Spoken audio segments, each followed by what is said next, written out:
All right, today we're diving into some pretty major tectonic shifts happening in the tech world. And I mean like right now. We're going to connect the dots on three huge stories that are literally rewriting our future as we speak. So we're talking about a technology that could basically end hacking as we know it, no joke. Then we're going to pull back and look at the massive global battle for AI dominance, a game being played with hundreds of billions of dollars. And to top it off, we've got an AI so powerful, so dangerous, its own creators are keeping it under lock and key. And listen, this isn't sci-fi, this is happening today. Okay, so let's start with security's new front line. This is really a tale of two very different approaches, right? You've got one side building this incredible revolutionary fortress, while the other is dealing with a total disaster and a very, very expensive lesson. You know, for years, one of the most annoying and persistent problems in cybersecurity has been this thing called session hijacking. You probably know it as cookie theft. It's simple, really. When you log into a website, your browser gets this little temporary key, a session cookie. Well, if a hacker steals that key, they can just waltz right into your account. They don't need your password, they don't care about your two-factor authentication, they're just in. And believe me, this isn't just a small problem. We're talking about a massive issue. According to Google, these kinds of attacks shot up by over 400% just last year. It's turned into this huge criminal business, with hackers stealing your info and selling access to your accounts on the dark web. It is, without a doubt, a full-blown crisis. But now, Google might have just delivered the knockout punch. It's called Device-Bound Session Credentials, or DBSC.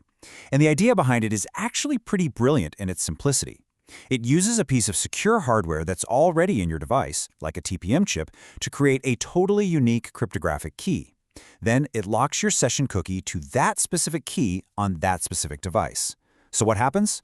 Well, even if a hacker manages to steal the cookie, it's completely worthless on any other computer.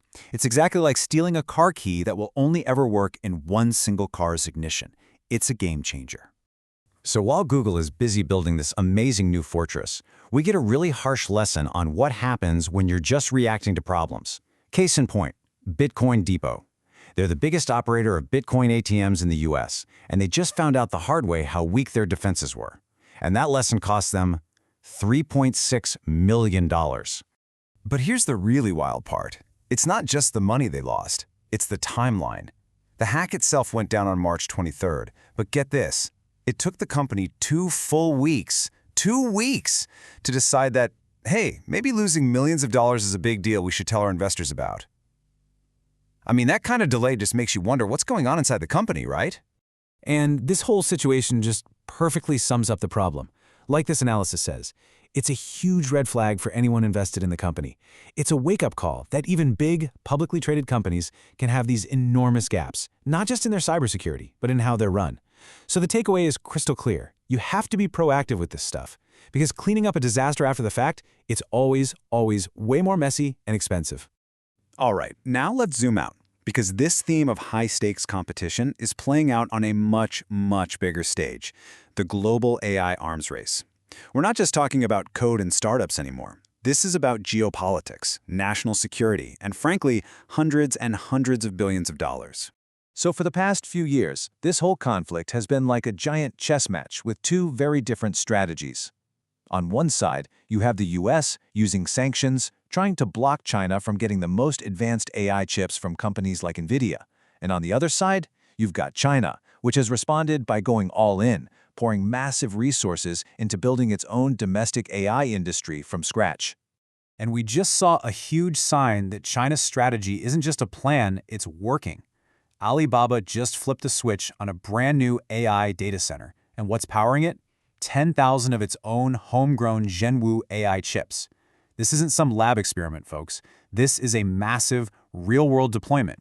It's proof that China is becoming self-sufficient, maybe way faster than anybody thought possible. So how is the US side responding? With just an incredible display of raw financial power. Amazon's CEO just came out and said they're planning to invest a number that's almost hard to wrap your head around. $200 billion in AI. No, that's not a typo. 200 billion with a B. So, where's all that money going? Well, it's not just for buying chips, not by a long shot. A huge chunk, 40%, is for building out the data centers themselves. But here's the part that really got my attention, that 15% slice. That's $30 billion set aside just for power, We're talking small modular nuclear reactors, all to feed the absolutely insane energy demands of these new AI systems. And when people asked if maybe, just maybe, this was a little too aggressive, Amazon CEO Andy Jassy didn't hesitate. This quote from him really says it all. He is basically saying, look, we're not playing for next quarter. We're playing for the next decade. This is an all-or-nothing bet on the future, and in their minds, the only real risk is not betting big enough. So, all this incredible power, this massive investment, it naturally leads us to our final story. Let's talk about the power and the peril of AI. Because as these things get smarter and smarter, we are suddenly facing two huge urgent questions. How on earth do we control them? And who gets to write the rulebook? Okay, let me introduce you to something called Claude Mythos. It's a brand new AI model from a company called Anthropic, and it has one very particular, very scary skill. It is better at finding security holes in software than any human alive. In fact, it's so good at it that Anthropic has decided it's just too dangerous to ever release publicly. And when you look at what it can actually do, you start to understand why. Check this out. It's found thousands of what we call zero-day vulnerabilities. Those are the really bad ones that nobody even knows exist yet. It found a bug in a system called OpenBSD that actual human experts had missed for 27 years. It can break into a secure system in about 4 hours. I mean, this is a whole new ballpark of capability. Anthropic is so worried they're only giving access to 52 carefully selected organizations, and only so they can use it to build better defenses. And this, of course, leads to the billion-dollar question. If Anthropic can build an AI like this, you can bet other people are trying to as well. And suddenly, this isn't just a technical problem anymore. It's a legal and ethical one. Who gets to make the rules for something this powerful? Well, guess what? That fight has officially started.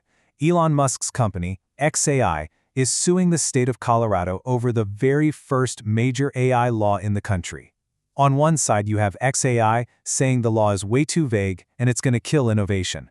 On the other, you have Colorado saying, no, we need this to protect our citizens from biased and dangerous AI. This is it. This is the first big legal showdown over who controls AI. And you really can't overstate how important this is. At the end of the day, this isn't just about one company or one state. It's about a much bigger question. With no federal laws on the books, do individual states have the right to regulate AI? The answer to that question, whatever it is going to define the rules of the game for AI in the US for a long, long time. So when you take a step back and look at all three of these stories, you start to see how they're all connected. You've got security shifting from just software to being physically locked to our hardware. You've got this global AI arms race that's completely changing geopolitics. And you've got the very first legal fights that will decide how we, as a society, live with this technology. The fundamental rules of tech are being totally rewritten, right in front of us. And that really just leaves us with one final, pretty heavy question to think about. As technology rewrites the very rules of security, of nations, and of society itself, are we actually ready for what's coming next?